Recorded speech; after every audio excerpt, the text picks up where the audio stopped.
We're just having some momentary technical difficulties here as we get the stream set up.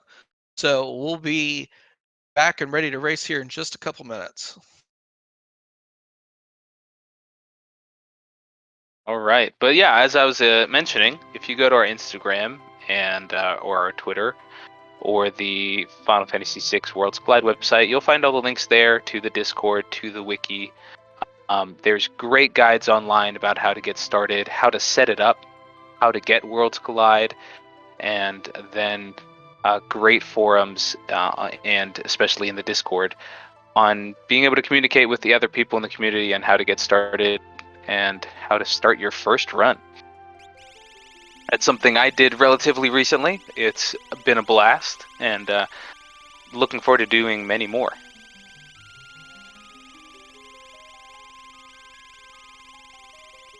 This is definitely a game where I would encourage you to just jump in if it's something you're interested in. Learn by doing in this.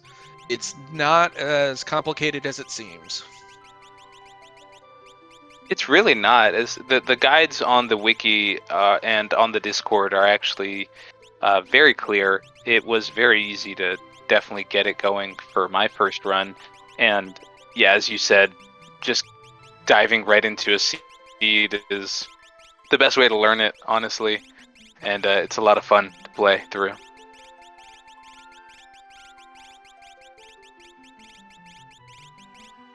How long have you been racing, Tirith? I first played a seed of Worlds Collide. It was right around the last week of May, and I learned playing standard race flags. I've never really played anything other than standard race flags in Ultras League. I just kind of jumped right in. Was like, hey, I'm going to figure this out. And so got in right at the start of the original Ultras League Season 1 and just kind of learned on the fly here. That's awesome. I might have to try to get my practice in and try to join the Ultras League for season 3. It's a lot of fun. You get to see other people play the same seeds. You get to talk about the seeds, but in a situation where you can't just reset out of them and forget that it ever happened. And so it's always fun. I like competition, even with things I'm not all that good at. And it's been a great opportunity to get to do something competitive in the space, but not ultra high stakes or anything like that. There's no pressure for anything serious, but there's a lot of pressure with the ego. And that's always the number one thing. That's right. That's right. Hello, Frajan86 in the chat. Hello. Thanks for being able to make it to a race in progress. We are working on getting this race started. Just a little bit of technical difficulties, so bear with us. But in the meantime, if there's any questions in the chat, as Tirith pointed out earlier, you can let us know. Just type your questions into the chat. We will do our best to answer them. And the Schwantz is here as well, able to help us answer some questions in the chat while he's working his magic trying to get this race started.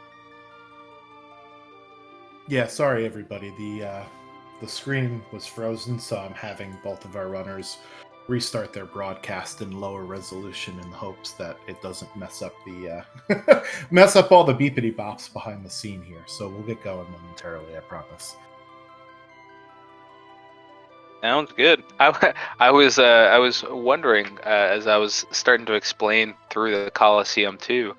All I heard was just the menu cursor continually beeping at me. Yeah, that was to make sure that we were still frozen, and unfortunately we still were. Gotcha. Well, keep an eye on the Instagram and YouTube and Twitter in the next couple days here. We do have one video up. I'm going to shameless plug.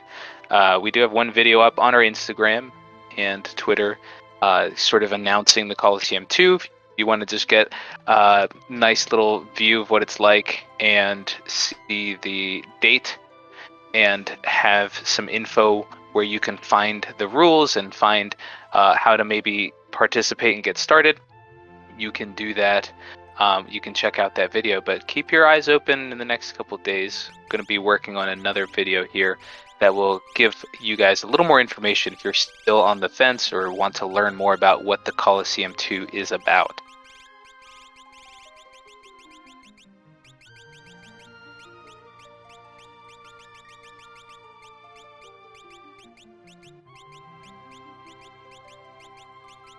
The Coliseum is going to be a really great event. It's going to be using a little bit of different mechanics than in the standard races you see here week to week. And so there are 14 different potential flag sets, one for each character, and each week we'll use a different flag set. And so it's going to reward a little bit more of that knowledge of the game, not just of the race seed flags. I'm going to be playing in the Coliseum 2. I'm probably going to do very badly because I've never played anything but standard race, but it's going to be a fun learning experience. I'm going to be sure to check out your runs then. That's going to be a good time. The Coliseum is going to be really fun to watch. If you want to see people flex their knowledge on Worlds Collide, definitely see if you can check out some of these races live when they happen. It's going to be very fun to watch, and you'll be able to see really what this game can do, what it can be for people, and what makes it such a unique sort of ROM hack to be able to play through, and makes Final Fantasy VI. It helps stretch its replayability, I like to say.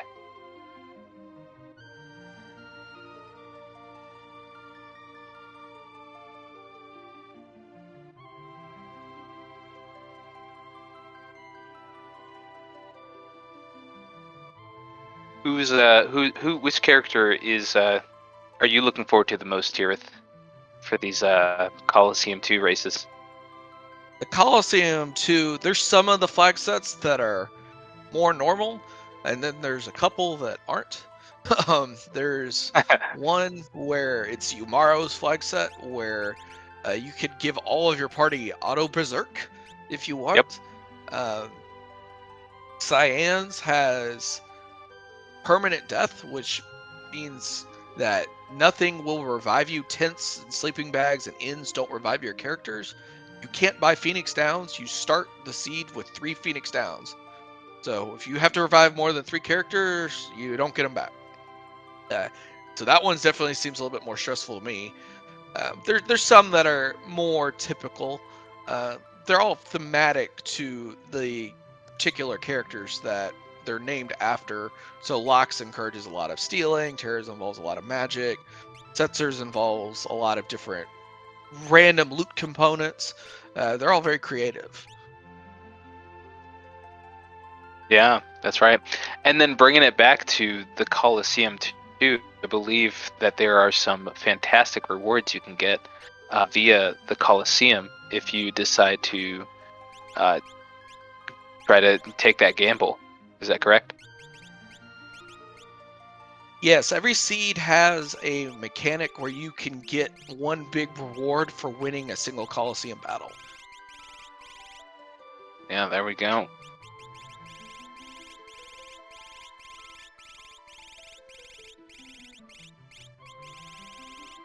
Alright, so hang tight here. It seems like we're trending towards getting our technical issues worked out here. We're almost ready to roll, hopefully.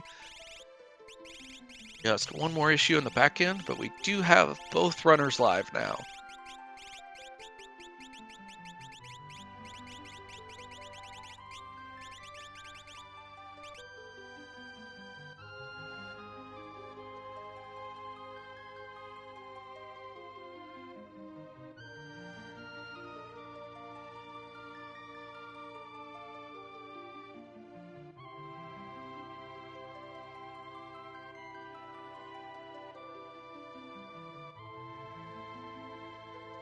All right. In the meantime, again, if you guys have any questions in chat about what we're going to be running tonight, or about the events we have coming up, feel free to type them in the chat as we finish working on things here.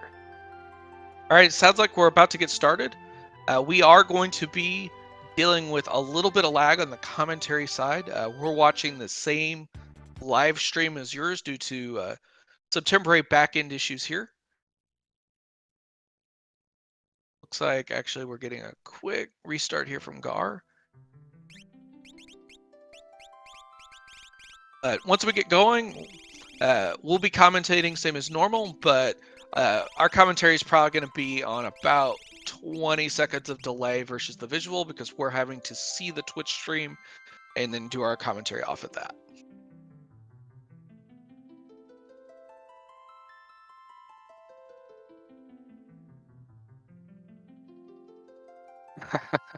Franklin in the chat saying his favorite Final Fantasy is Chrono Trigger. I feel that one there.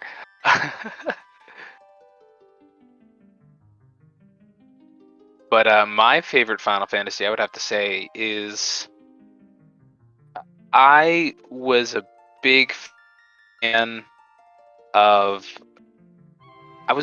Final Fantasy 9. I liked the story a lot, but also I really enjoyed the music, the soundtrack of Final Fantasy 9 as well. Music is a big factor for me when I'm deciding on games that really stick with me. And we're off. Yay, let's do it. So we've got an Edgar, Cyan, Gao opening here. Gao has the very powerful throw command along with jump. Edgar has runic. Cyan, I did not catch it. I don't remember off the top of my head what he has. But we see both of the runners are going straight into World of Balanced Stars here to loot this treasure room over here and to start looking at some shops. And yeah, it looks like Cyan has GP Rain. And so between throw and GP Rain, this is a lot of early game offense. It's not something where they're going to have to find a bunch of items in order to get things going here. If they find something they can throw, between that and being able to throw money, they should be able to clear some random encounters and start getting some experience.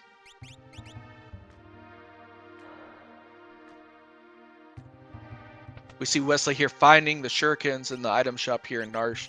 And so just with that, we know that they're going to be able to get things moving here. I could tell you from having played this seed, there's a lot of offense out there to find. It's not one where it's going to be a struggle to get through the bulk of the seed.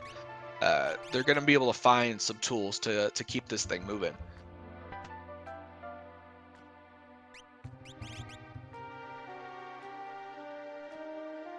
So what would be your initial, well, I guess you did do this seed. What was your initial path that you decided? Which check did you decide to go for based on these characters? Well, whenever you're playing Worlds Collide, it's definitely incumbent upon what you find early on.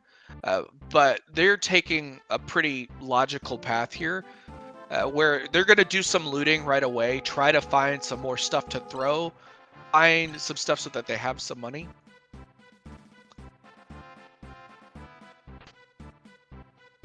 And so, sorry, we're getting on a second here. Sorry, minor technical.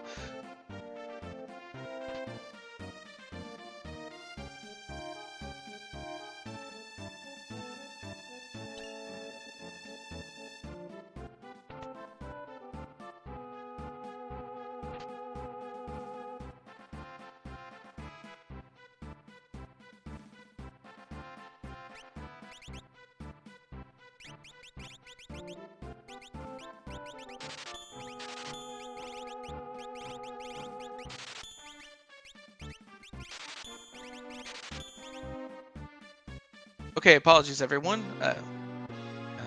Okay, sorry, one more moment.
All right, let me try talking here again.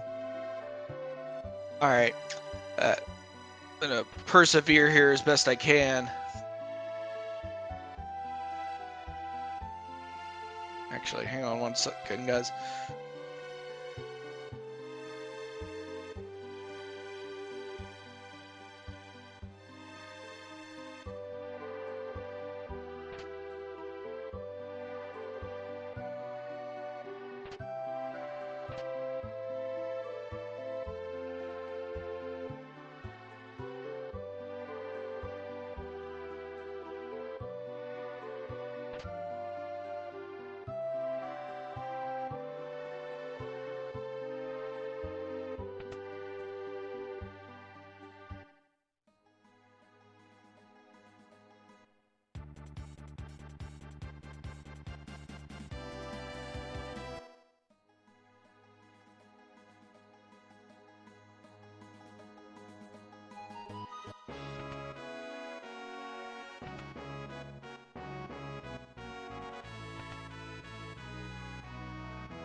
I'm going to try talking here for a little bit. I'm not sure if it's doing the echo or not, but for NestTD, the chat, who asked about the icons on the bottom of the screen, those are icons that help us track which espers, or how many espers, how many characters that our racers have found so far.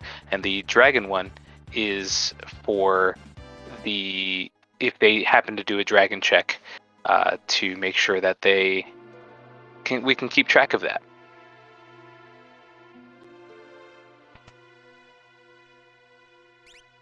Okay, looks like we are up and running here. Awesome. So, as was said in chat, we've mostly just seen them run around and loot here. Saw some chat commentary about how to kind of proceed with this seed. With the amount of power that they have early on, they definitely are incentivized to go ahead and just start doing things, start clearing those checks.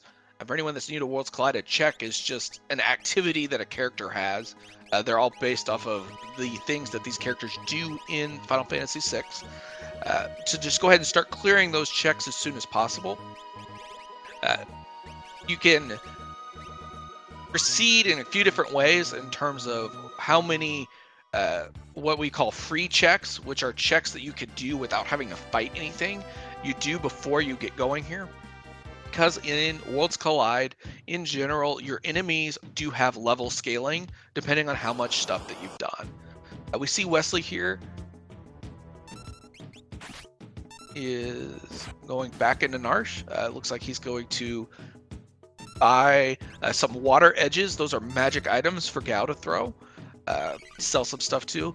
We see Gar here is got the dried meat. He is doing Gao's check on the Velt, and I'd imagine after this he's immediately going to be proceeding into the Serpent Trench.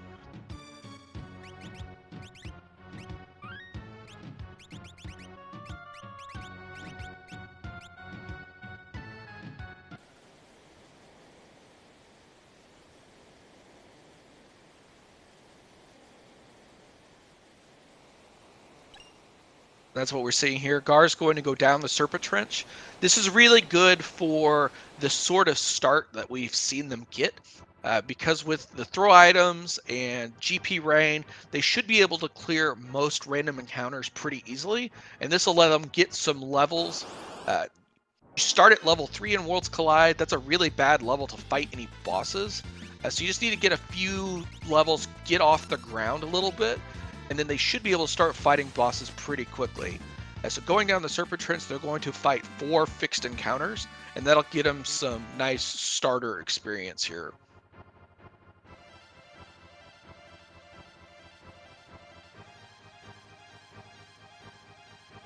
Yeah, that's something I always fail to remember to do when I'm doing a race, is I like to go for the checks right away, and I forget to make sure I level up my characters a little bit, and end up shooting myself in the foot by doing that. We see here Gar's getting a pretty ugly fixed encounter of these enemies that you usually find in the battles above the floating continent. So he had 2 characters die. They have found a Minerva at this point, it looks like, that's equipped to Gao that gives him a bunch of elemental immunities. Because of that, he's able to have Gao resist or be immune to a bunch of this elemental damage. He's gonna try to revive some of his characters here to make sure he gets the experience across the board. But it is taking a little bit of time to get through this random encounter.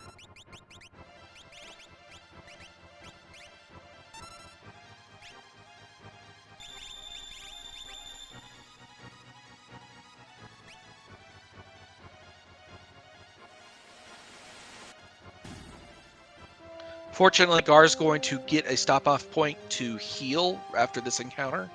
And because he's gained some levels, he's going to have a lot more HP to deal with the last 2 encounters that he's going to get on the trench. It looks like he was able to revive his other 2 characters, so that experience went across the board there, which is going to be very helpful. And we see Wesley here is following Gar down the Serpent Trench.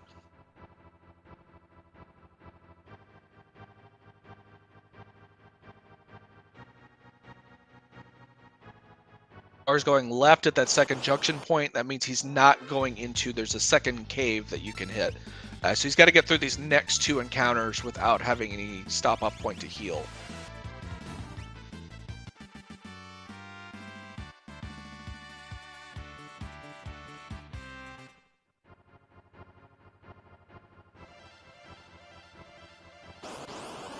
Luckily, that Gao is just very OP with that throw, making short work of these encounters.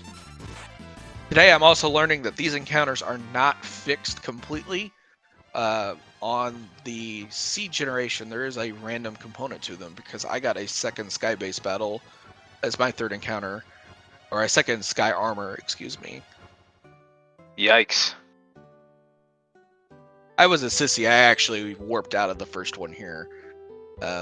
Probably unnecessarily, honestly.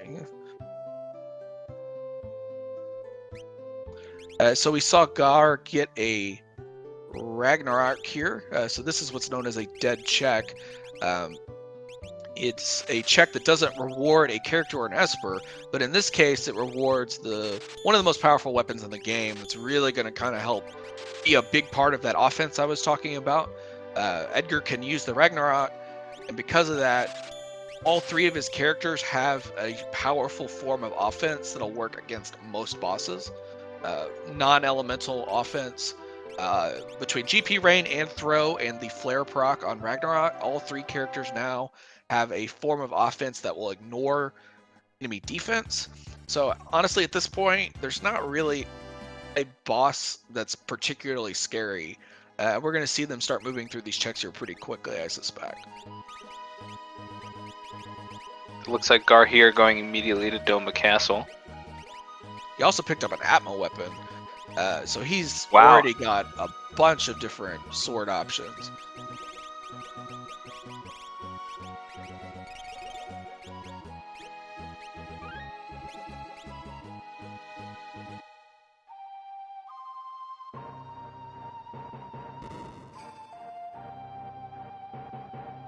So now Gar is here at the World of Balance Doma. You do have the option of fighting any of those soldiers around to get more encounters, but instead he goes straight to fight the boss, and he's getting Vargas, who at this level, at this stage of the game, is pretty harmless.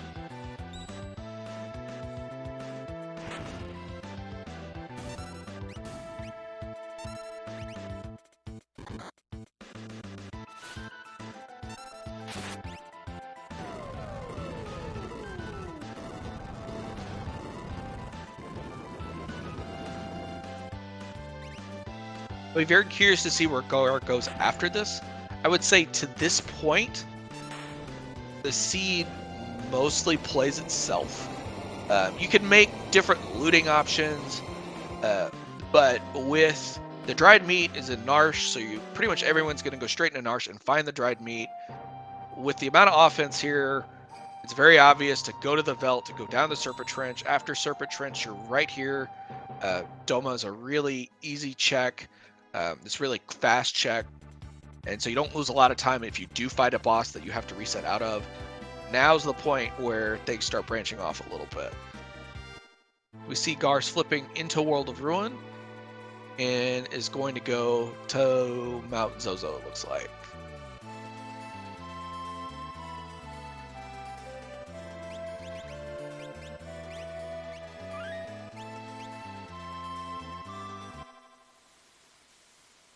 Mount Zozo is another check that is a free check, and then that you don't have to fight anything to get the check reward at the end.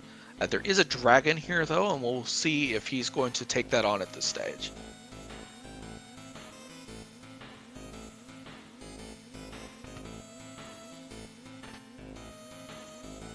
Yeah, let's see what he gets here.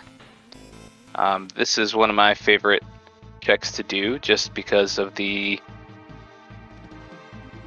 ability to grab some more loot on the way.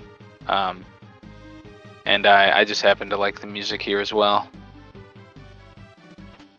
The key with Mount Zozo, and another thing that this seed gives right away, is that you need the ability to warp out of it at the end, otherwise it's a long walk out. They just found a dragon horn. That is a... Yeah, I found a dragon horn. It's a pretty big item. However, in this case, the jump command is on the same character as the throw command, so I don't know how much it's going to come up. But he is going to equip here and save in order to fight this dragon. Yeah, that's what I was going to say, is it's a little bit of a... You kind of have to decide on committing to one or the other in terms of throw versus jump, since Gao has both.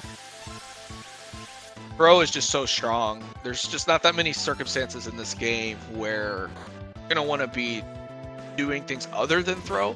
Jump can be useful on the final boss, just because it can help avoid certain problems, particularly with the tier 4 stage. But up to that point, throw is generally just going to be stronger. Yeah, and faster.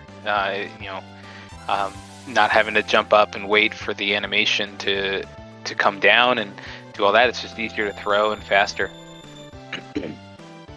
But we are seeing a couple of Gar's characters went down to these AoE attacks here. It's kind of the same problem we saw in the Trench, where he's got one character with elemental immunities and the other ones don't.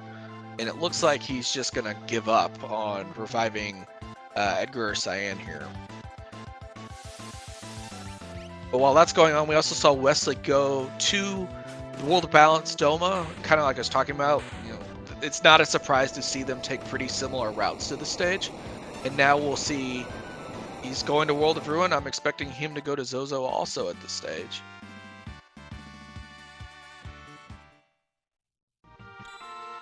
Yep, so we've got the Genji glove. Look at that. And I believe he also just had a character who learned Flare. So that'll be very helpful as well once he gets someone who can use the magic. Like this here, Murder Child. Realm, on average, has the highest base magic stat in the game. Usually it's not even close. And so he has a built-in magic user ready to roll now to take advantage of Flare or any other high-level magic he finds.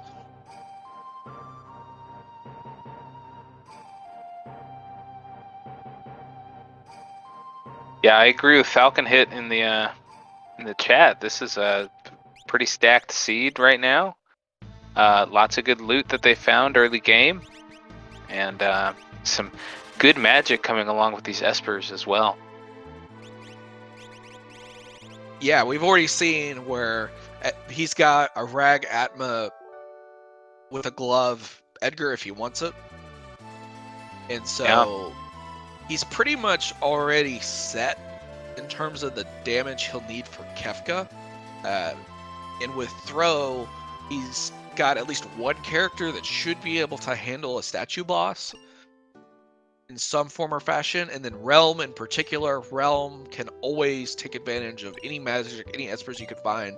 Realm is kind of enough offense to handle a third party. So at this stage, we've already could kind of see the formation that will take shape here in the late game that will make it so that there shouldn't be a lot of problems in Kefka's tower. That doesn't mean problems can't happen anyway, but this is a lot of tools that have been given early on. Yeah. And it looks like Wesley following along here. They're both taking very, very similar routes. And so it really looks like late game here is where things may get shaken up a bit. At this point, there are one of two things that can happen. I'm expecting them both to go to World of Ruin Doma and go to Cyan's Dream here. Cyan has the best set of checks of any character in the game. At least for me, I would say he's the character where I do all 5 of his checks. Because World of Ruin Doma has 3 checks within it. He's the character where I do all 5 checks the most often. And so I'm definitely expecting, oh no, we're actually going to see him go and go down into the basement of Figaro Castle here in World of Ruin.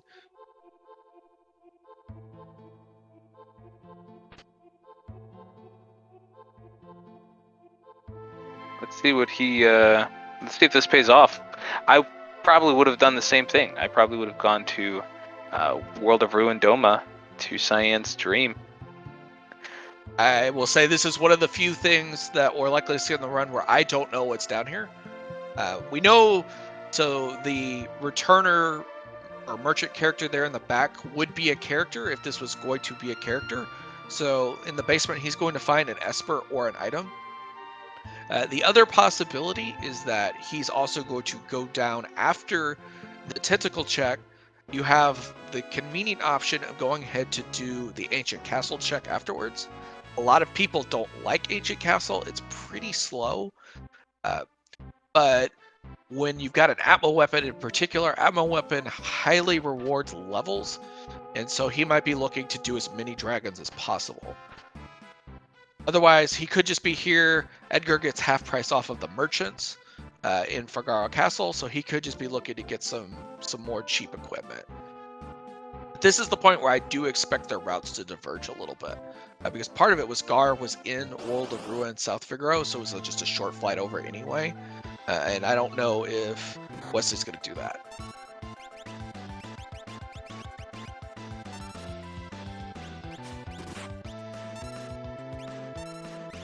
Actually, we see Wesley's going back into World of Balance, and it looks like he's going to go to Esper Mountain here.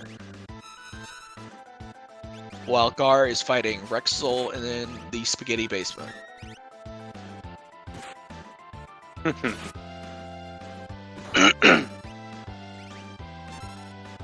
Rexel for this supportive party is another one. Rexel has high defense, but Throw ignores defense, GP Rain ignores defense. He's going to be able to get through this here pretty quickly. Ragnarok hits really hard. His physical defense isn't as high as his magic defense. So he's not going to have any problems here. Rexel doesn't really do anything to hurt you. And just like that, Rexol is down. Let's see what Gar gets rewarded with here. Meanwhile, Wesley sees Mog there at the Esper Mountain.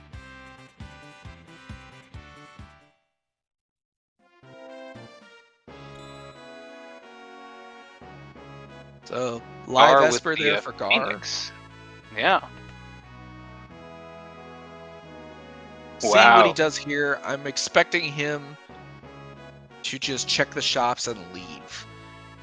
But we'll know here in just a moment if he's actually going to go down into the ancient castle.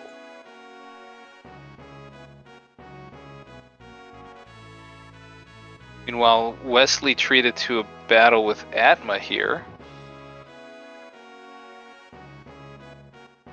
Gar is going to go down into the ancient castle. Yeah.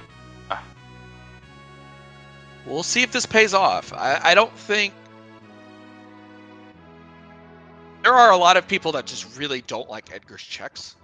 They just... running... You cannot warp out of the ancient castle. And so he's got to run all the way down and all the way back out. He probably is looking also to fight the monster in a box down here. I'd be looking for an offering to combo with his Atma weapon. Really kind of warp speed offense here. So this is it's a pretty high variance play. It's definitely got some big upsides. He gets to fight another Dragon Dead here. He's gonna probably wind up at a pretty high level when it's all said and done.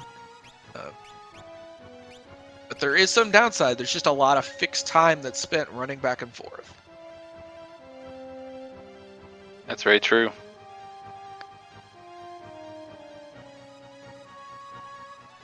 However, you know, this is Gar is at the top of his bracket, right? So maybe he just knows something different that we don't know. We'll have to pick his brain about it later.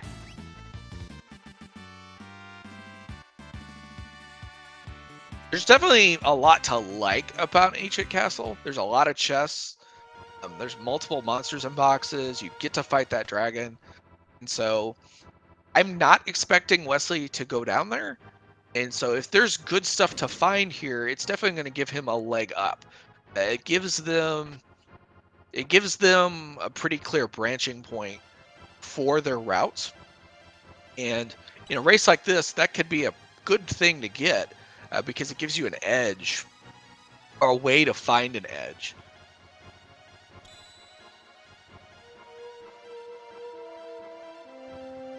And he hits another Esper. He's looking good there.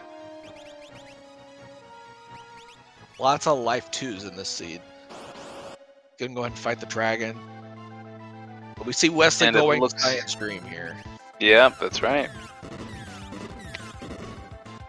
Up to this point, Wesley, who is a much better runner than I am, is taking the exact same route that I took. Check for check to this point. Do with that what you will.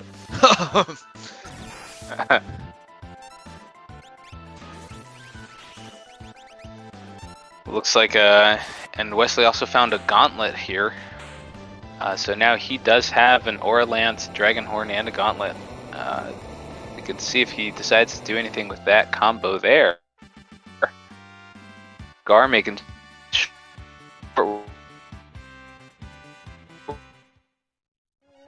work at that dragon.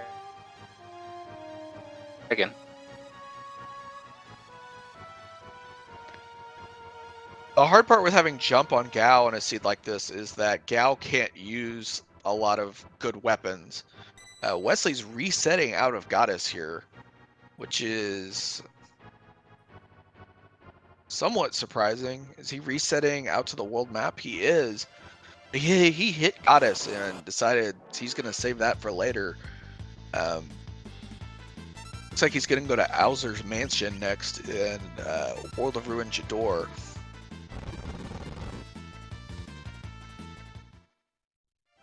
See Gar checking the other monster in a box here down in the ancient castle path, and he's going to be working his way back to the world map. This is the stage where that walk out from the dragon, and then just in general, whenever you're dealing with Edgar's checks, he's going to walk back over here, watch the animation in the castle going back up, and he's going to walk back to the airship. And so this part at the end where you kind of wind up having to spend about another minute or so coming out of Edgar's checks. Now, he hit 2 Espers down there, and that's a nice get. And so he got that dragon experience. He got the Pearl Lance off of the White Dragon. So he got a lot out of it. And we'll see as it goes on whether or not it pays off. He is ahead in Espers at this point, although he is one character behind at this stage. This is something I've asked most people that I've commentated with now, but for you, Tirith, do you prefer having a balanced like ratio of characters versus espers, or do you like to be stacked on one side? In general, I think you want to get to 5 characters pretty quickly. And in general, as long as you have 1 or 2 espers to teach you some functional magic, I'd rather go ahead and get the characters, because the characters can allow you to define your route better. What you'd rather, if you're going to get a character that has good checks, like Sabin or Celes or Terra. Well, Terra has 1 or 2 good checks. But if you're going to get Sabin or Celes, Cyan, you want to have those characters early because you can plan around it. You can do all those quick checks early. So I'd rather go ahead and get the characters and then be able to plan from there. You can figure out which checks are peakable, which checks will reveal the rewards before you do all the hard work. We see Gar here is going to go to Cyan's Dream now. So I would rather have the characters, and having the characters makes it just easier to figure out if you want to do skip. It just makes you just have a lot more optionality having the characters first. Espers can be good too. If you get Espers with bonuses, that's really powerful. But the characters, I think, will get you faster times in general, unless you're getting like a magic power +2 Esper. Wesley's fighting Atma Weapon here in Owser's Mansion. Saw Yumaro, so he's going to go ahead and have 6 characters pretty early on in the seed. Yeah. Atma Weapon protecting Yumaro. And yeah, I believe that's the second Atma for Wesley here. The one on Esper Mountain, and now this one.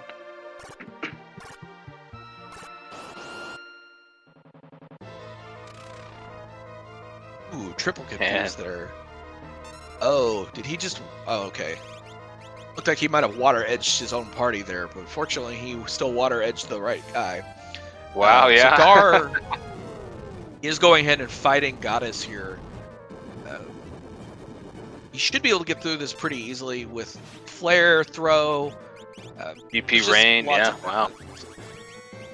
Well, he has a Thunder Shield also that he picked up in World of Ruin, South Figaro, so he's going to have at least one character that pretty much can't be killed by Goddess. Goddess is mostly using Lightning. So he's also got Minerva, so yeah. Wow, that's a strong pair right there to help finish off the Goddess. Yeah, he's going to need to revive Edgar in every boss fight. Edgar's the one that's using the sword. Physical damage, pretty much all damage, physical damage in particular, and Atma Weapon super specifically very much care about your level. And so there's a lot of payoff to being more in the low 40s in the end game versus being in the high 30s.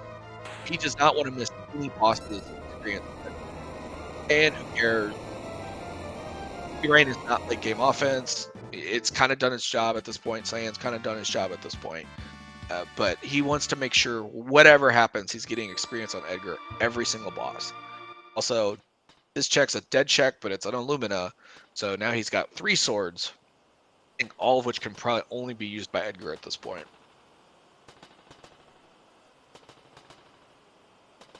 So unfortunately, you can't wear 2 Genji gloves to use 3 swords. Because that would be extremely good for Gar. That'd be really interesting to see. I'd like to see how that's animated. Wesley is in World of Ruin, Narsh. So there's 3 things going on back here. There's a dragon, which again, dragons drop both their own natural drops. They also drop a high-end item that's random, and they give a ton of experience. So dragons are usually a pretty good thing. They do increase the scaling of your enemies a little bit, but dragons give a lot of payoff. There's the Tritok check, and Wesley has Yumaro from Owser's Mansion, so there's another check in Yumaro's cave. Yeah, this seems to be like the right move for Wesley for sure, just based on the picking up Yumaro and what he has available to him right now. There's a little bit of a run to get into the back of Narsh, but once you get there, you get to do 2 checks and a dragon in pretty close succession, and then you can just warp back out. You warp out, you can run in, use the bucket, heal up, go back to the airship. It all happens pretty quickly.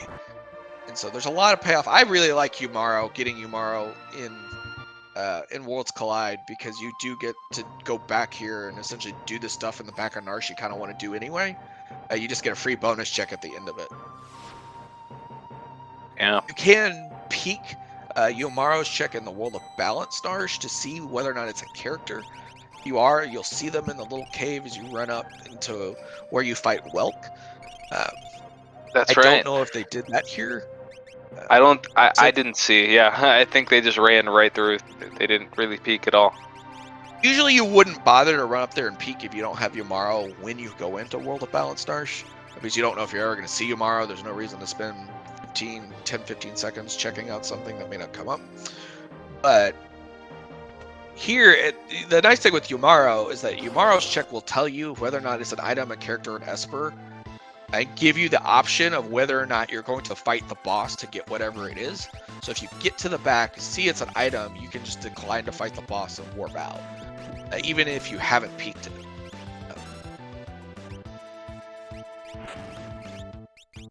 Yeah, I'm inclined to go along with a lot of the chat is talking about how they may have swapped Cyan out for one of these other characters, just based on the fact that Cyan has been dying, is low level, can't equip the good swords. Which way did you go with these characters? My Cyan didn't die as much. Ultimately, the thing is that the issue with that here is that the alternatives are a not very good Mog or a Yumaro you can't control. And there are some people that really like Yumaro strategies. I'm not really one of them. I'm not good enough to not have it screw me up in certain scenarios. And the Mog doesn't have a great ability. I don't recall what he has, but it's nothing awesome. And so I wound up using Cyan through the whole seed just because, like, he had magic. He has GP Rain, which GP Rain can be useful if you've got to, like, fight Magic Master or Tritalk at a statue boss. Like, let's at least give you some secondary damage. And my Cyan had, like, Life 2 and Mute and stuff on it. You know, he just had magic learned. So I'm like, I'm going to just keep using him. But my Cyan also didn't die as much, so he's higher level. There you go, yeah. And so Gar, 2 out of the 3 checks at the World of Ruin Doma and Cyan's Dream are dead. He did get an Illumina out of it, but it doesn't move the needle super far in terms of getting into Kefka's Tower.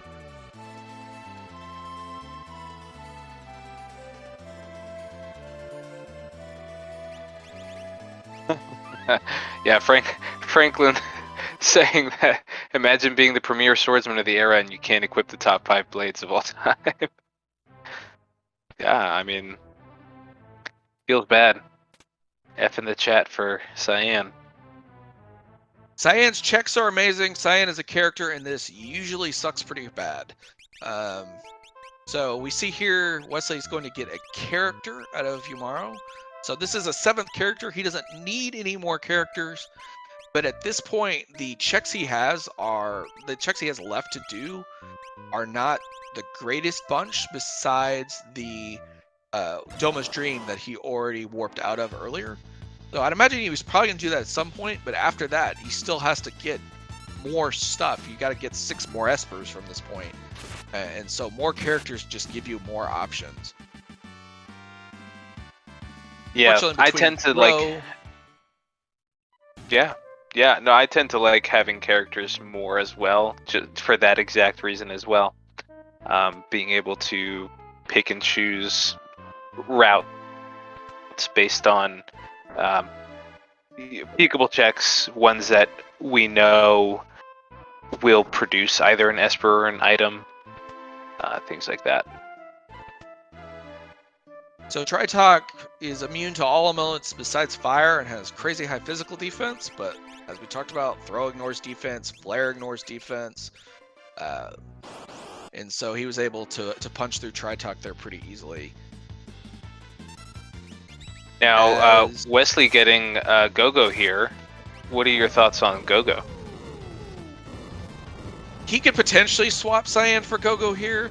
The more I've played this, the less I use Gogo, just because Gogo stats are truly terrible, and we see Wesley just does not go that route here. He's sticking with Cyan. I think probably along the lines of what I was talking about. You know, at least he's got some magic. Yeah, he seems to be relying on that JP Rain a lot. I mean, it's working out for him. He just fought Tritok. He, you know, obviously found the usefulness there. Although, let's see what happens here. Oh, he is switching out here. He changed his mind on that. Look it's at that. Too quick to get out of the menu. Gar went down into Owzers, so he's going to see the Umaro in the back of the mansion here. Let's see what Gar does with if he ends up swapping out Cyan. Wesley double checking the flags here, deciding what he wants to do. The nice thing with Gogo is you've got a second thrower. Yeah.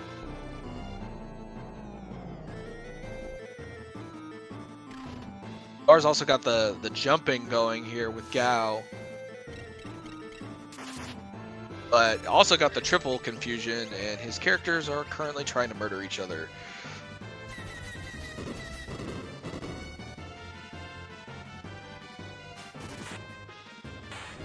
All right, and it looks like Wesley is going to go back for seconds here at the Cyan's Dream. Come back for some revenge. He's a little bit stronger now. He's got two throwers in particular.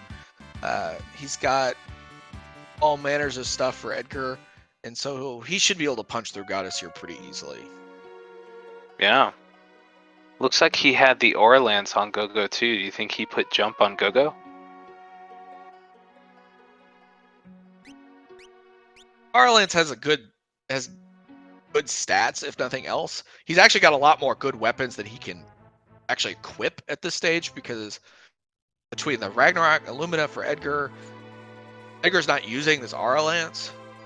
So Realm probably can't equip it. I know Gao can't equip it, which is why I didn't wind up doing any jumping here. Gao couldn't equip any good weapons. And so, if nothing else, he probably just optimaled the Aura Lance onto Gao. May as well get, or onto Gogo, excuse me. May as well get that incremental stat increase.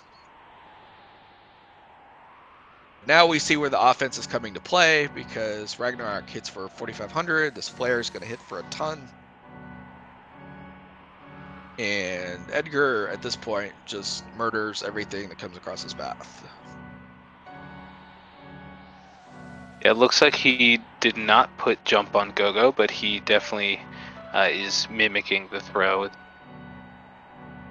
So, definitely the two-thrower route for Wesley right here, at least in this battle. He doesn't have the Genji glove equipped at this stage. I don't think he has the Atmo weapon. I did not get the Atmo weapon. I'm not really sure where it came from, honestly, because we were having those technical glitches early on.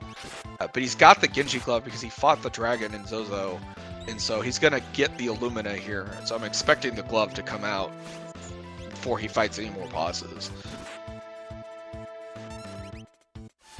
But now we see Gar's going through the back of Narsh. She's going to plow through these checks here in the back pretty quickly. Get that sixth character. He's got two Espers that Wesley doesn't have from doing Edgar's checks. And so I'm expecting to see a route difference from here on. Wesley's already got 7 characters. You get to get skip, which is you get to skip straight to the statue bosses in Kefka's Tower if you get either 9 characters or 12 Espers. Once you've got 7 characters, and especially considering Wesley's got to do a number of checks still, it's going to be pretty easy for him to get to skip in a lot of scenarios. Whereas Gar is already going to have 6 Espers when he gets to his 6th character, because he got those 2 Espers off of those Edgar checks. Because of that, I wouldn't expect to see Gar get to skip very often. more likely he's just going to get to that 6 characters, 9 espers level and go straight into Kefka's Tower by doing alternative things. Because I really don't expect to see Wesley go to Edgar's checks at this point, even though they would give him exactly what he needs. But because of just kind of that barrier of entry, the running back and forth you have to do, I'm expecting him to do other things, because if nothing else, he's got Go-Go and can go do Go-Go's check here in the Zone Eater belly. Yeah, it'll definitely be interesting to see. We were mentioning earlier how they were doing almost the exact same routing, but this might be where we see it diverge. R took a pretty heavy right turn when he went down and did Edgar's checks. And I think what we're seeing here is it's looking like it's going to pay off. Wesley doesn't know this at this stage, but he's going to get through Doma's dream, or Saiyan's dream, excuse me, and he's going to be at 4 espers at close to 50 minutes. Probably about 48 minutes by the time he gets back to the airship here. And that may not feel like the greatest place to be at that stage. Yeah. Okay, looks like we might have missed one, so he might be 4 before getting the one off of that he's about to get here.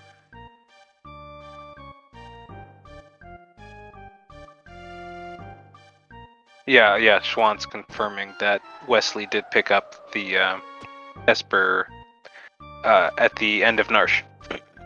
The one that Gar just picked up as well.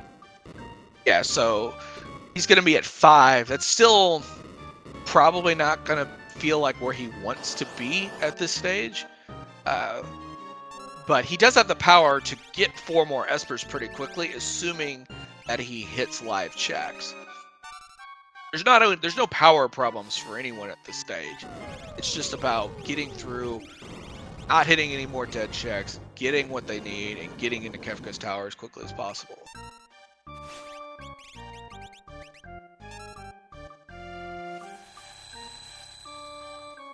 Hearing Umaro's music here, Tritalk, with the way Worlds Collide works, you discover certain bosses where they don't change the music when you go into them.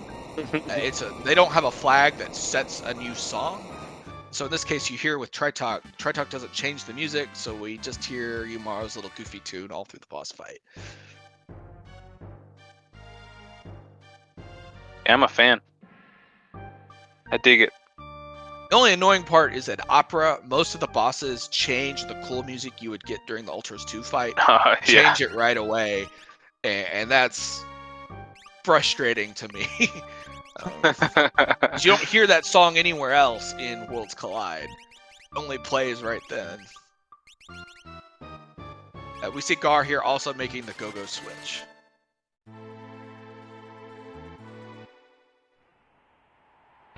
That. Yeah, I'm a Go-Go fanboy. I do appreciate runners who like to use Go-Go.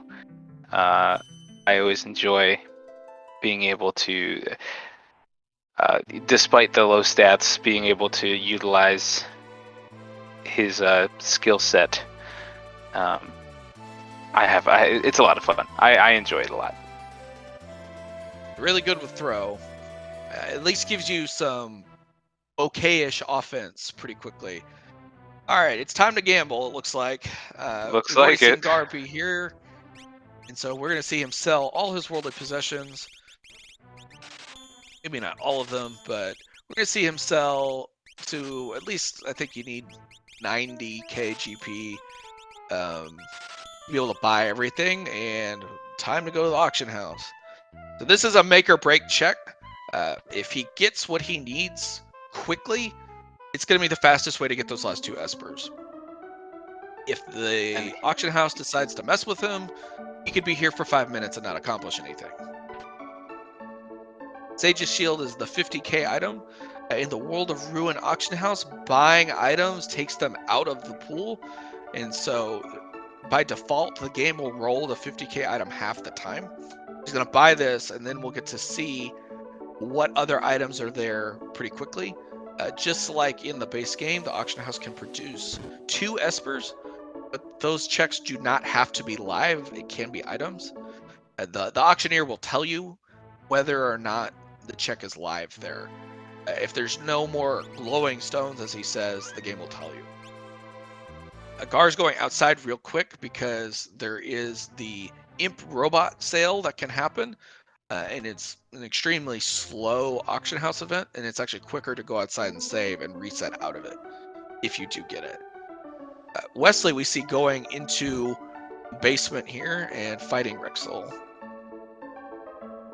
So there are 2 espers in the auction house here. I only know this because I bought one and it was Siren, and this is Palador. So Gar is actually probably going to stick this out. He's going to see after he gets this one that there's still more glowing stones, and he's probably going to keep rolling, and he's not going to go do anything else. He's just going to keep buying here in order to get the 2 espers he needs to be able to unlock Kefka's Tower.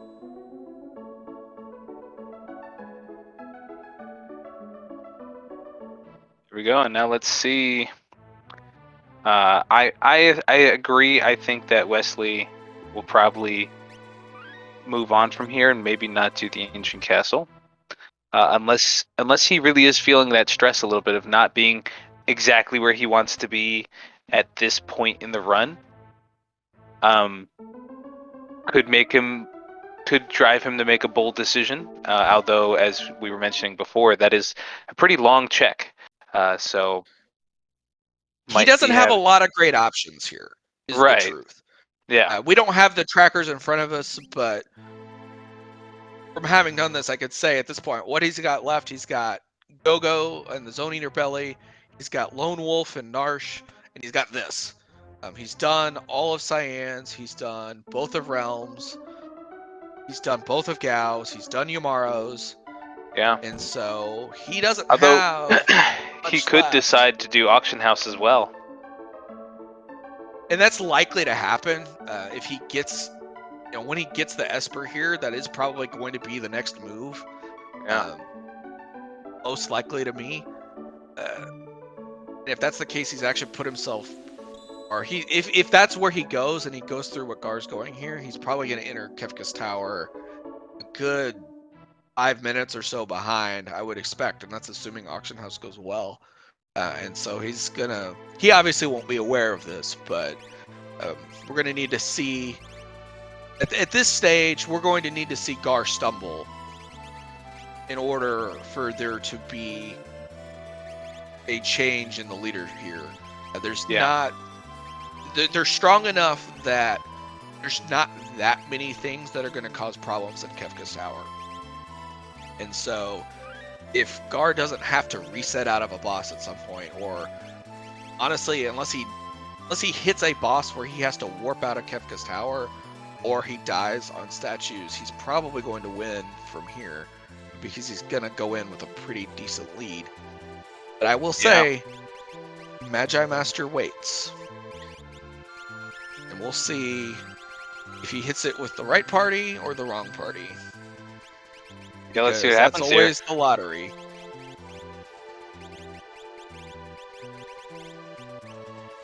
I was about to say it's a bold party choice there, Go-Go and Yumaro.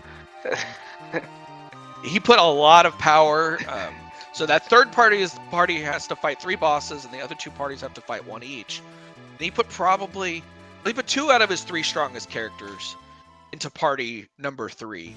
Which can really pay off because they're 3 times more likely than any of the other parties to run into an issue. But the other 2 parties, particularly the one with Go-Go, are not particularly strong here. And so if he runs into the wrong boss with one of those, that could be the setback that's needed to help Wesley catch up here.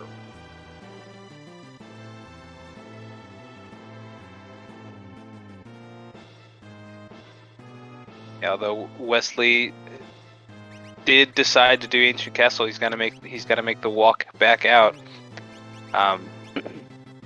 He did hit live down there. When you do Ancient Cave and you hit what you need down there, breathe a sigh of relief. Yeah, that actually could be one where a lot of times you might, it's tough to have a good place to save. and so he wouldn't have had the opportunity to reset out if he hit character 8 or particular is dead. You just kind of have to deal with it. Late game AC is always never feel great about it, but would you feel great about going to do Zone Eater Belly at this stage? Would you feel great about going to do that's a good point. Lone Wolf? There just aren't a lot of good options here, and because of that, I expect to see him fly to go to Auction House, just like we saw with Gar. And indeed, that's where he's going at this stage. There we go.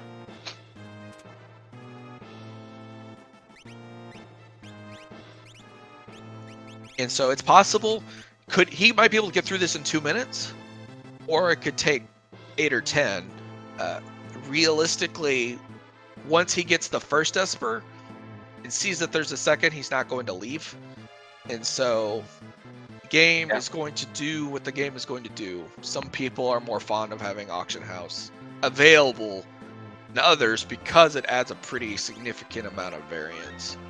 Yeah, and looking at him kind of equipping and prepping his party, seems like he is kind of betting on the fact that it will have all the espers that he needs. Kind of getting that. Well, he's also early trying prep. to figure out how much stuff he can sell, because you got to get to that. Very true. You know, he's got to get to 90 or so in order to be able to buy everything. And so he wants to have full sight of, all right, here's the stuff I can sell. Sold an Atmo weapon, which is interesting, but he's not really going to be, he doesn't need it. He's not going to be high enough level to make it the best route. And so he's got a Ragnarok and Illumina, so it really kind of is an extraneous ammo weapon here. He's going to sell the Economizer too, which you don't really need most of the time. Gets him to the money he needs pretty quickly. We see Gar here fighting the Stooges. This is in the Inferno spot. And the Stooges are just bowing before the might of all the magic swords.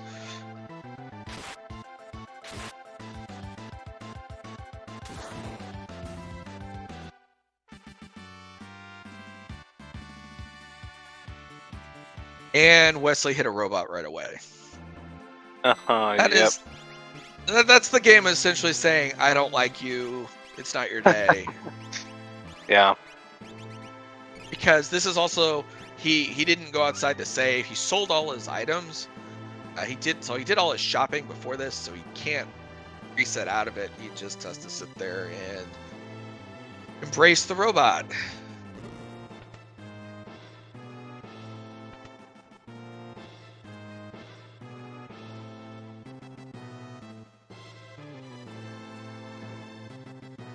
Expecting, nope, he's not gonna save. He's just going right back in. Point. Yeah, he's risking it for the biscuit.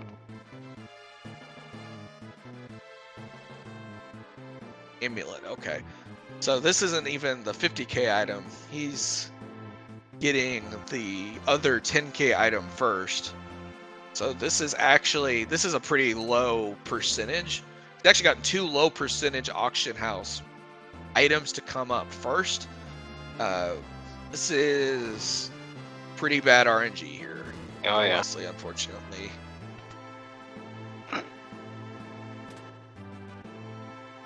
And the downside too is that the robot is the one thing that doesn't go away when you hit it. They don't run out of robots here in these parts. All right, there's the Palador. All right.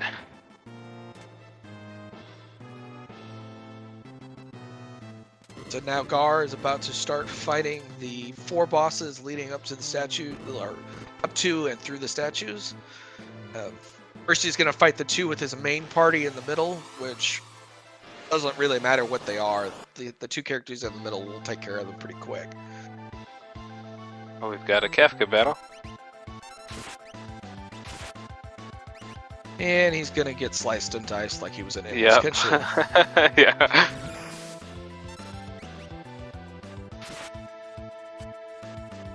Oh, there we go for Wesley, 2. Both Magicites in a row. That's good. That's good. Somehow Wesley is going to get through this in 4 auction house iterations, whatever you want to call it, and he never saw the 50k item that's a 50-50 to show up. And so You know, you would take getting 2 espers and 4 trips, even if you had to do a robot. There's nothing wrong with that. Just kind of an interesting route to get there. And so the middle party here, Gar got pretty much 2 of the easiest boss battles in the game. Which can feel really awesome. It's really awesome if neither of the other 2 parties struggle. But he used his 2 best characters to kill those 2 bosses. And so, or 2 of his best characters, you know, between Realm, Gao, in some capacity being the 2 best after Edgar. And so he's just hoping here, this is just where every time you do this in a race scenario, you have your fingers crossed, please don't hose me, game. Yeah, and Wesley here deciding to load up Party 3. 4 characters in Party 3 and only 1 character in the other 2 parties. That's interesting. I'm too scared to do that. It's probably right in some. Or did he put all 4 of his main characters into Party 3? He put all 4 of his main, I believe all 4 of his main characters. He may have swapped one of them out. So he's doing that. He's going here. He's going to kill Inferno Spot and probably kill the dragon and then warp out and reset. So he's using this to get through these bosses pretty quickly, and then to get some extra experience. This way you know for sure. Like, it's a way to fight a dragon and you kill the Inferno Spot boss for sure. And then most likely he's going to reset out at this point. He's not pushing it to statues.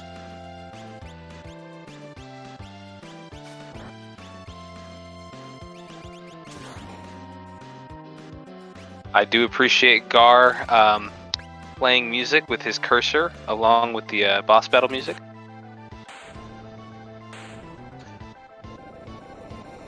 So gets through Welk here pretty easily with Gao. Again, this is the stage where you have your fingers crossed. You got 3 easy bosses. Haven't fought that many tough bosses in the sea. They fought Goddess. They fought Tritok. Haven't seen the other 2 statues. Haven't seen Dungaze. Haven't seen Magi Master. But recall what I said at the start of Kefka's Tower. You know what's about to happen. And we see here Wesley's going to be able to plow through the Stooges. He's got all his main guys. Franklin, thanks for being here. You have a great night. I always forget that the bottom left Stooge can be X-zoned. It's always, yeah, that's something I'm still trying to get used to, is how many enemies you can actually defeat with X-Zone. And here's the Magi Master. There you go, there's the Magi Master. Now, luckily enough, Gar had the foresight. He put throw on Gogo, and he's got the GP rain on Cyan, so he's got some offense. The thing with Magi Master, though, like the difference between Magi Master and Tritok is that Tritok's immune to everything. It just kind of sits there, where Magi Master's not immune to everything and very actively tries to murder you. yeah. Or you have to do your non-elemental damage, defense ignoring sorts of offense. Magi Master here probably has something like 22 to 25,000 HP, and he's doing 2k at a chunk. Ooh. Yeah, just eliminated Cyan right there. Now he'll probably be able to get through this because, although that's going to be a kill there, but we're probably going to see him, I expect, go start stripping elemental immunity equipment off his other characters. Yeah. Pretty quickly. He should be able to engineer a way through it in some form or fashion. One of my big lessons I've learned this season is when you hit something like this, don't go for half measures. Just go strip everything you need off of everyone else and fix it later. Because you could spend 10 minutes on something like this if you just kind of like, oh, I'm going to add one more piece every time. Yeah. No, throw exactly. everything you have at it. Yeah. Unfortunately, he's only going to be able to have elemental shields. He can't equip his Minerva. He can't equip his Ragnarok or his Illumina to either of these guys. So he's just got elemental shields, and it's going to kind of have to tough it out. Meanwhile, it looks like Wesley did go along with what you had mentioned, where he warped out and is resetting. He split up his party very differently than what Gar did. He's actually the two characters that Gar put on the right in party 3 to go up the middle are split into parties 1 and 2, and he's going to be leaning on Gao as his primary form of offense up the middle. Nice thing here with Thunder Shields and Ice Shields, though, against Magi Master is that he's got two characters that absorb different elements, and so because of that, it's unlikely that he's going to just get blasted by one particular multi-target attack. Plus, the Ice Shield makes its wearer immune to fire. You also pick up these Super Balls somewhere along the way. And yeah, there were some them out. Yeah, there were some cheap ones. I forgot where exactly. I believe it was Figaro Castle with one of the merchants there. But yeah, I like the move. I like the gamble of trying to get a high roll out of it, and he did get 2 high rolls out of those Super Balls so far.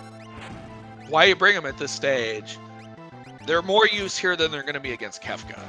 That's for sure. So, especially since 3 of the 4 tiers are multi-component enemies, stuff like that. This is why you keep them this long. Yeah, and it paid off. Those were some nice rolls on those Super Balls.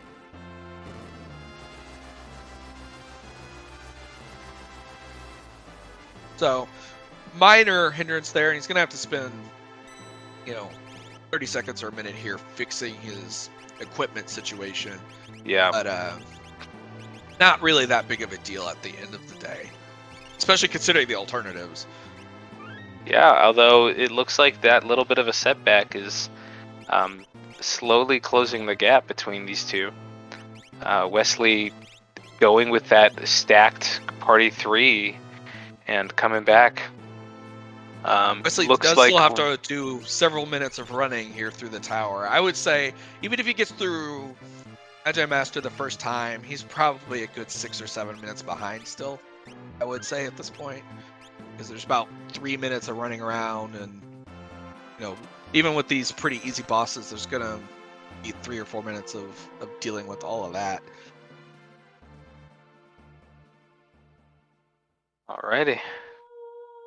But here we go on Final Kefka. Yep. So Gar going in, Final Kefka, right around 108 here.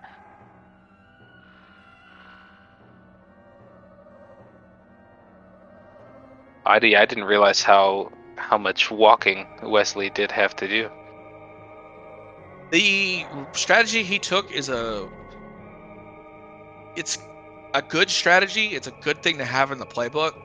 It does have some drawbacks just in terms of there's a decent amount of running to get into that part of the castle. Not that much at the end of the day, but there is some. You have to reset your party to go in the first place, and then you have to go through the party menu again when you warp back to the airship, and you have to do the party menu again when you go back in the next time. So there is some fixed cost to doing it. But it does provide a lot of safety. It gets you that dragon kill, and it's going to probably give him a pretty smooth route through these remaining bosses.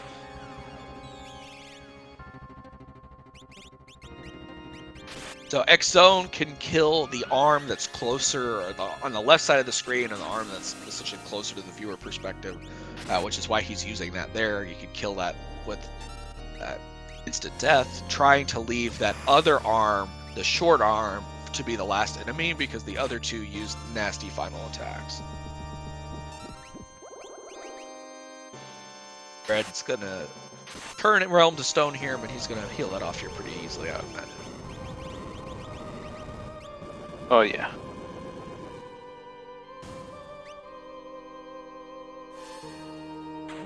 Alright, here comes the X-Zone again for another try. Got it that time. Yes, he did. Moving right along here. Not a surprise.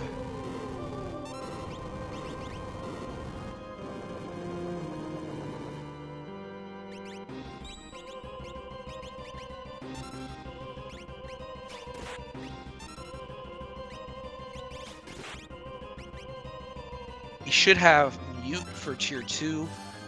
For the left-hand enemy, he's got X Zone. There's one of the 4 enemies in tier 2 that's also vulnerable to it. So again, he should probably just zip right along through tier 2 here also, just like he did with tier 1. That's right. And Siren was one of the espers, correct? So Yeah, if it's he one of the doesn't auction have- house espers. Yeah, there we go. So if he doesn't have mute as a magic, he can use Siren. That should be very helpful. Tier 2 is not going to pose a threat here. No, Tier 3 Gar, probably shouldn't either. Yeah, Gar's looking strong. He's had a good strong setup since the beginning. I don't think we're gonna see him having too much trouble here. Although, you know, it is Final Kefka. So, oh, he did get the X zone there. Tier 4 can always kill you. Tier 3 can usually always kill you. Yeah. There are plenty of ways to accidentally wind up with an Ultima in your face, Right. and that'll wreck your day pretty quick a lot of the time. I wouldn't expect this to be one where he's likely to die to tier 3 or tier 4. Tier 4 can also always just slow you up if things don't go right. Yeah. Looks like a pretty smooth tier 2 for now, though. He got the X zone off and the mute immediately, so.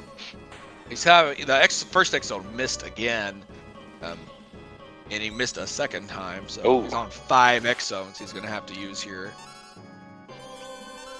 Tools is kind of annoying. Just keep spamming diffuser and the like.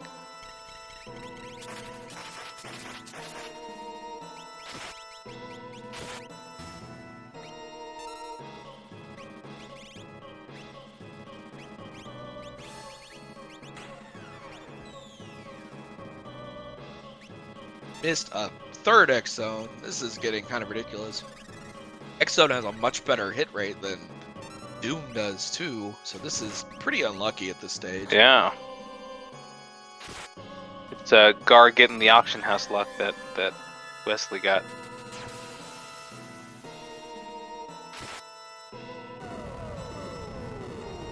Double procs though, as he's hitting on hit there. Probably gonna see the 10 hits come out here soon. See if X Zone number 4 goes better. We see Wesley here dealing with Magi Master exploding his Moogle.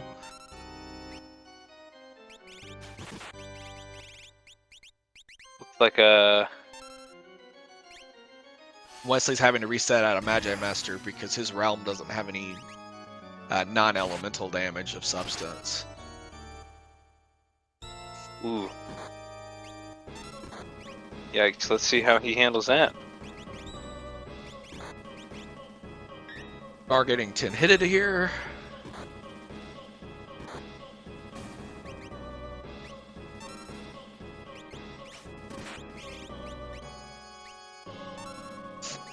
But with that reset there, it looks like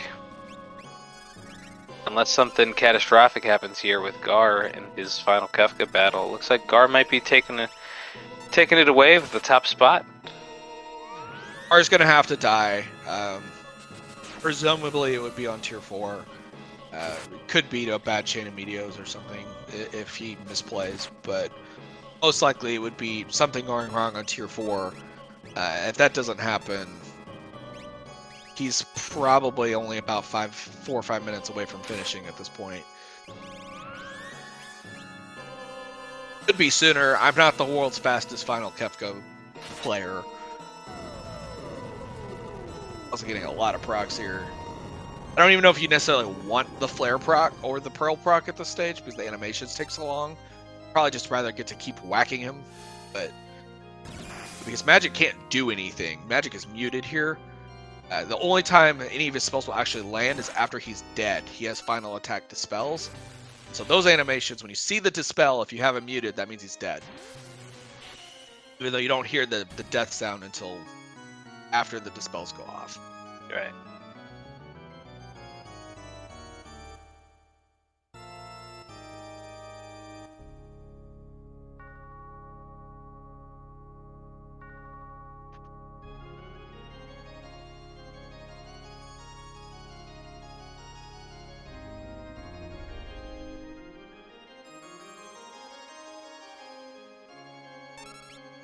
Here we go on tier 3. The head only has 10,000 HP, but absorbs all elements. The body has 40,000 HP and starts doing crazy rude counterattacks when he's below 10.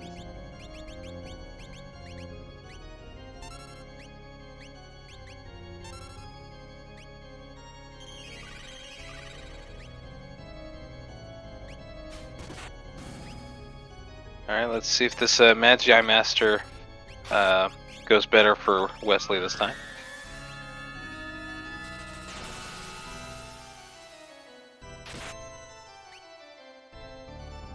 Looks like Realm, he did equip Realm with some of the non-elemental magic with the flare here.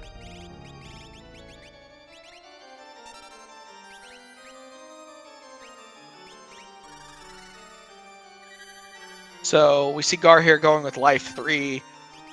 Doesn't have any other form of anti-calmness protection, dodging that nasty physical attack at the end of that rest to the bottom component here that he's attacking now. Uses on its death.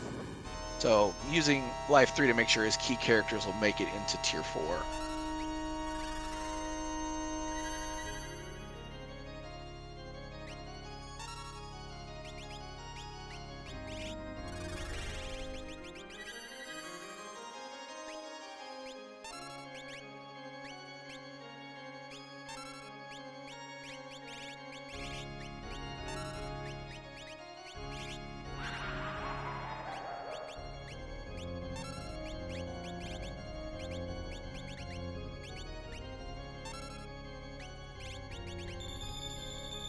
All right, Wesley able to pull out the win against the Magi Master there.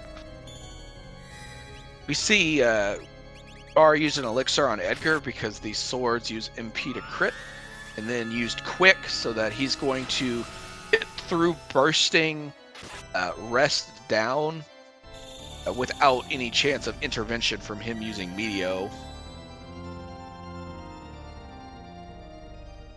Nice, All right. smooth tier 3 there.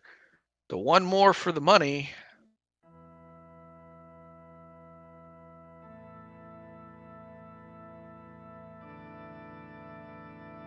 Quick really helps with this stage too. There are things that can still go wrong, but in general, there's a lot of components of tier 4 that are based off of real dangers with counterattacks or just not Kefka getting too many turns during certain periods. And so with Quick, he knows that he's going to be able to really burst Kefka down when he needs to, when he starts charging Goner. So this should be pretty safe. It's always a should. The thing with Kefka 4 is he at least has the power to kill you if you screw up, right? Yeah, most definitely. Getting Fallen 1 off here.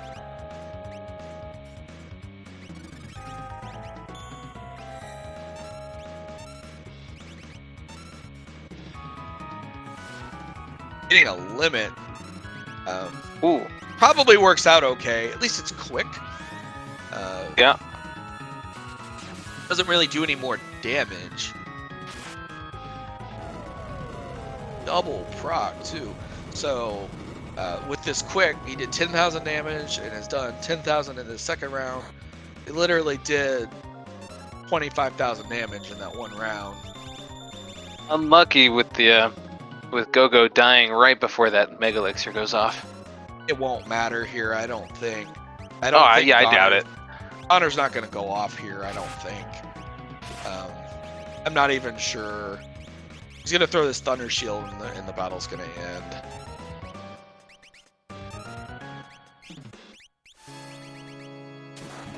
Shield just for good measure. Meanwhile, Wesley just now getting started with his tier 1. And there it is for Gar.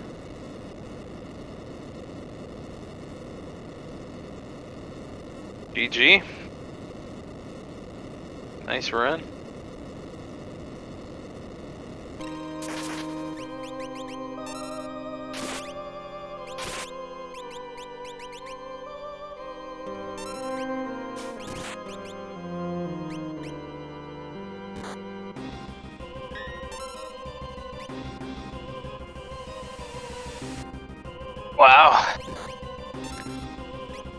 So yeah, as we mentioned at the very beginning, Gar being at the top of his, what was his, Potion C?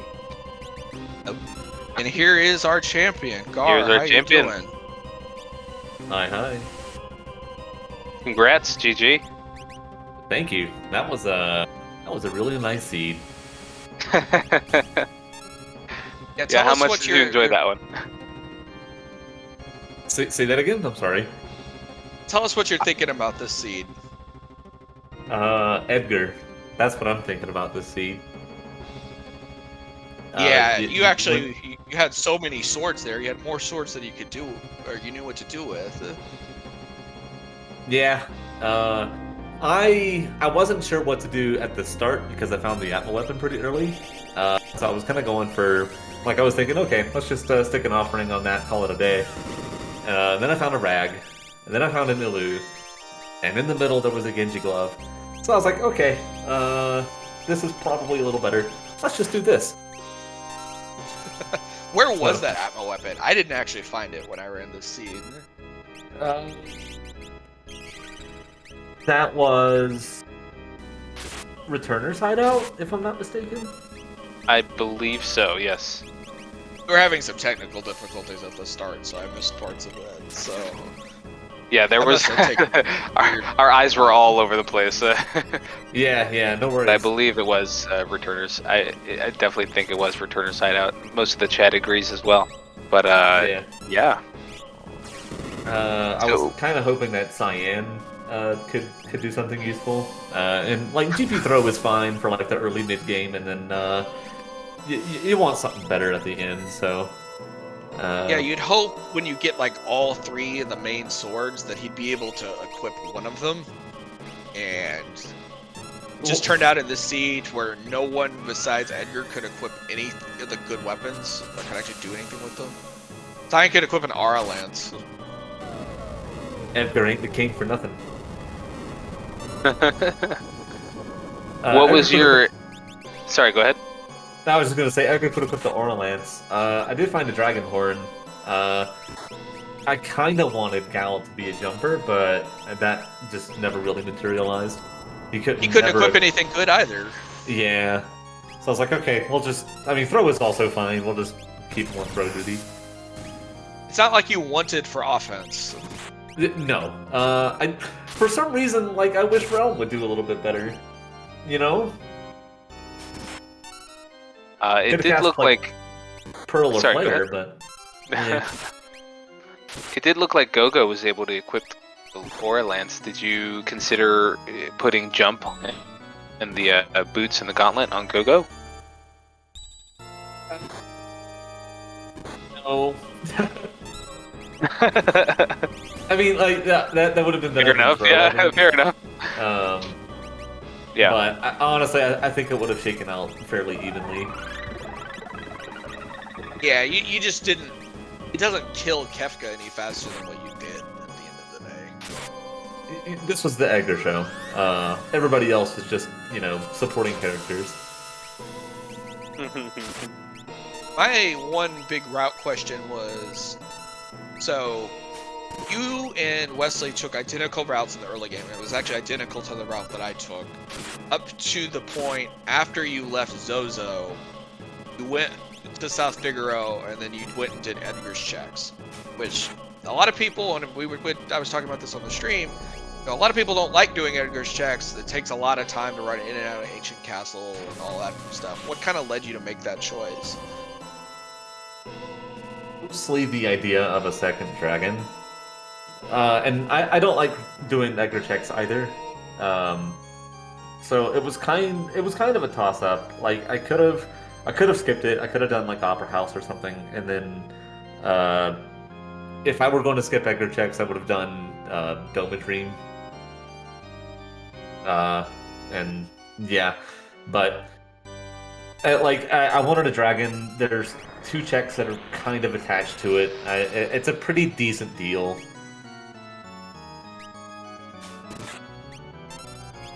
That was it worked out pretty rationale. well in this seed in particular, because this was a Esper gated seed and you hit double Esper down there. Yeah. I could have also done Realms Esper Mountain check, and I don't know. I didn't really think about it. I was like, well, if I do that, I'll have to flip, and flipping takes like 4,000 years. But when you did it, you were in South Figaro, and you literally like flew the airship like 4 tiles over and landed and went. Like, oh, okay, that actually was really smooth. Yeah, that's what I normally do. Like if I have an Edgar start, or if I find Edgar, pretty early on in the seed, I'll basically always put him in my party and hit up World of Ruin South Figaro, because the allure of half-off shops is something that I cannot resist. Worked out pretty smoothly here. It's Yeah, interesting worked because out that finding those super balls and using those against the Magi Master. Super balls were specifically a hedge against Magi Master. Like I hadn't seen him, but if he showed up, I was gonna have a really rough time if I didn't have some decent way to deal with him. So I kind of got lucky twice over, because I had the super balls and I had Go-Go in the party that ultimately fought Magi Master. GP throw would have been fine, I think, but it's I think a little slower on average, and yeah. Yeah, you had the right combo of elemental shields where he probably wasn't be able to kill you very easily, but it could have, if you're doing damage 2k a pop, he's got 25,000 HP at that sort of scale. It just winds up being a slog. Oh yeah. It can be a slog. He can also cast Doom, and if one of those connects, then I'm basically dead.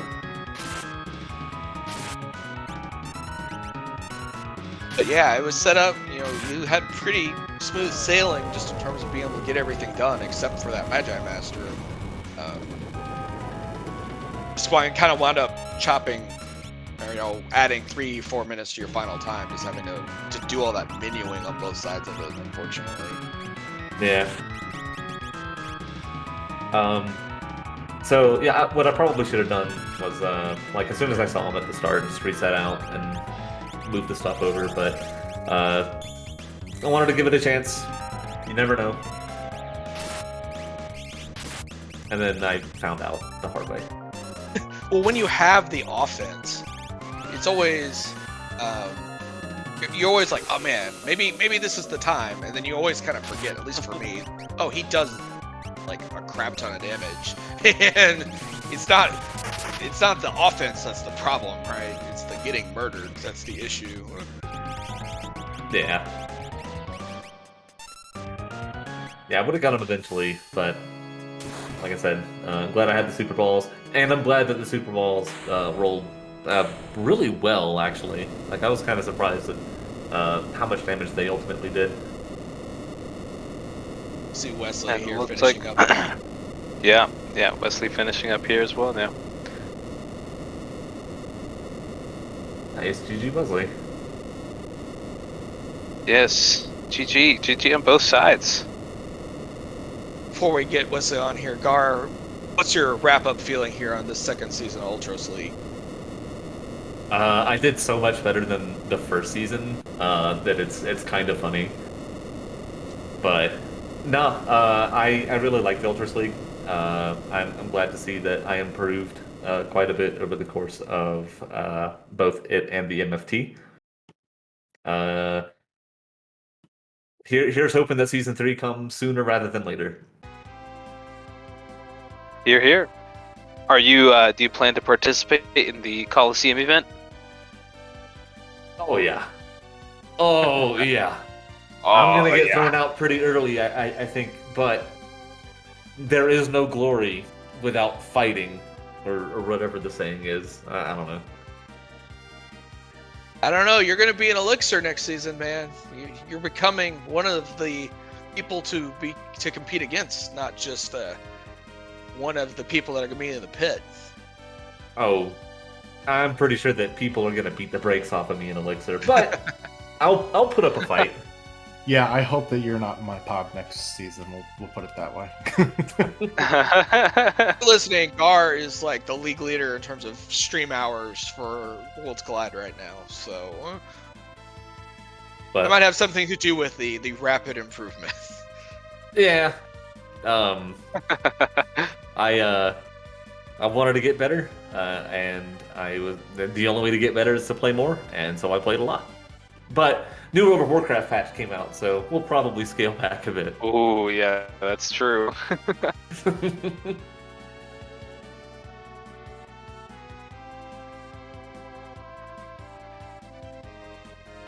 All right, good showing here by both of our racers. Yeah, what are your thoughts, knowing that you are going to move into Elixir when Season 3 does come around? What are your feelings on that? So I'm always looking forward to more competition. I haven't actually looked at the standings recently, so I don't know who in Elixir is doing well. But I know that everybody in Elixir is a fantastic racer, so I'm looking forward to getting in some good races with those guys. Nice. Do you have any words of advice for anybody who might want to join in on Ultros League the next season? Sure, yeah. So, I say this basically every stream, but we have such a great community. If you're interested at all in what you're seeing and you want to start playing, join the Discord. And if you have issues and you need some help, ask on the Discord. There are tons of people who would be more than happy to help you out. And other than that, play. If you want to get better, then the only way to get better is by doing and asking a bunch of questions and watching other runners and seeing what they do and trying to incorporate their strategies into your own runs. So don't be afraid. Nice. I like it. On a side note, hi Wes. Oh, hello there. Hello. GG. Congrats. GG. How you doing, Gar? That was I had a fun time. That was a great seed. Not too many difficulties other than an early dragon hiccup and the Magi Master Herb. Yeah, I didn't actually really enjoy that seed that much. I felt like it was really linear. Definitely gonna have to rewatch this one and understand how you came in 9 minutes ahead of me, but I felt like it was really linear, and I ended up having to go to Opera House because the checks were so bad to get my last 2 espers, and yeah, there was that Magi Master run in who was actually on my worst character for it. That slowed me down a bit too, but yeah, I mean, I'm gonna have to figure out what you did there. That was a really good time you came in with. I thought that seed was pretty bad actually, even though it did have the throw start.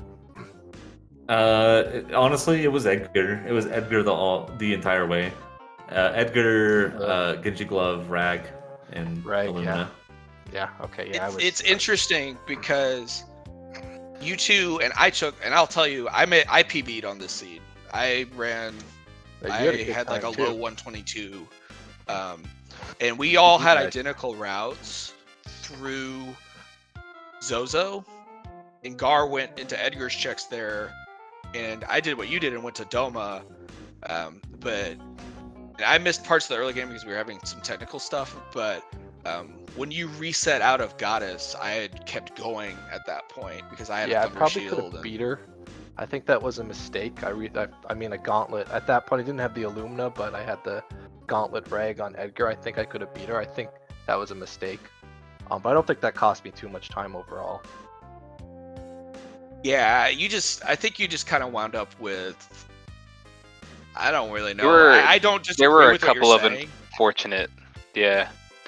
There were a couple of unfortunate reset moments. The Goddess, the Magi Master, and I think really just the timing of when Gar went and did Ancient Castle.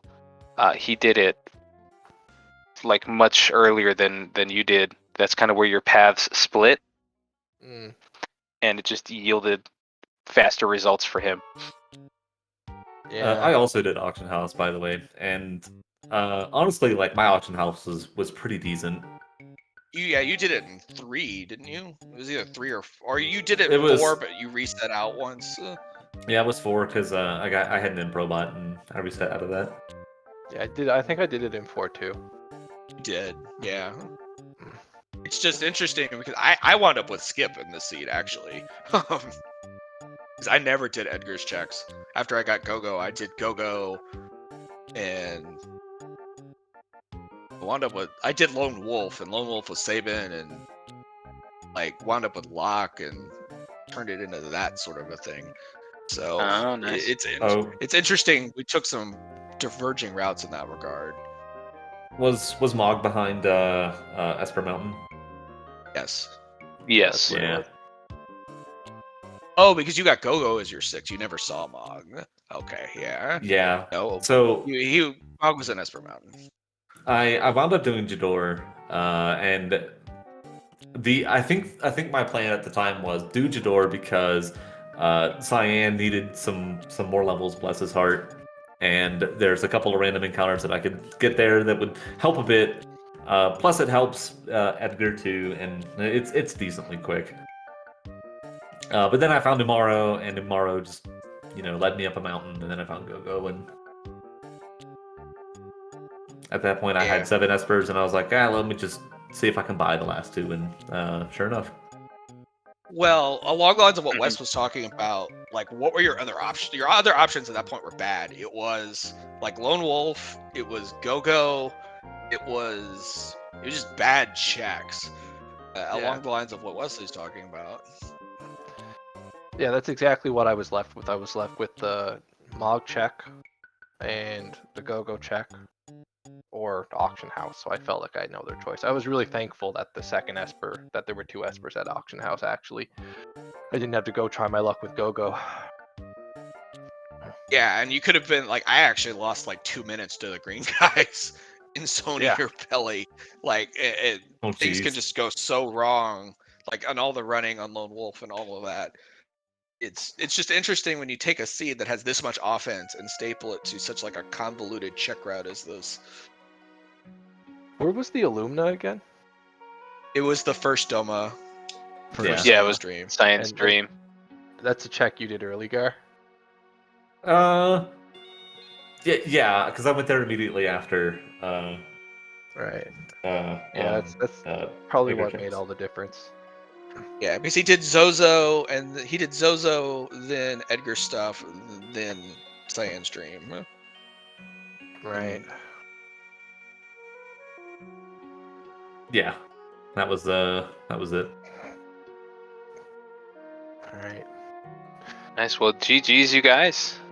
Fun race to watch. GG. Yeah. I Thank you.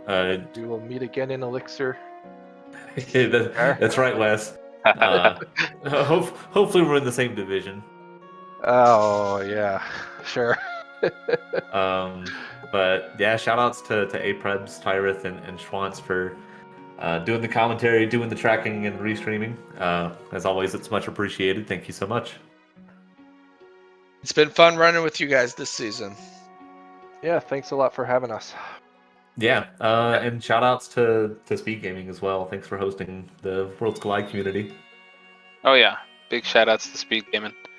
And thank you guys for racing for us tonight. I'm gonna have to throw my hat in the ring for the next Ultras League, I feel like. Absolutely. Looking forward to seeing you in. All right, guys, this has been the weekly Final Fantasy VI Worlds Collide race here on Speed Gaming. As always, you can check us out, www.ff6wc.com. Check us out on Twitter, ff6_WC, Instagram, something like that. And if you're going to get started, find the Discord channel. We're all a bunch of friendly people. Hopefully you get that impression from tonight. We want to share our knowledge. We want to help you learn this game and play with us. So reach out to anyone here. Gar, me, Twants, Aprebs, anyone you can find will help you out with this. So, I'm Tirith, been here with. Hey, Prebs. We'll catch you next time.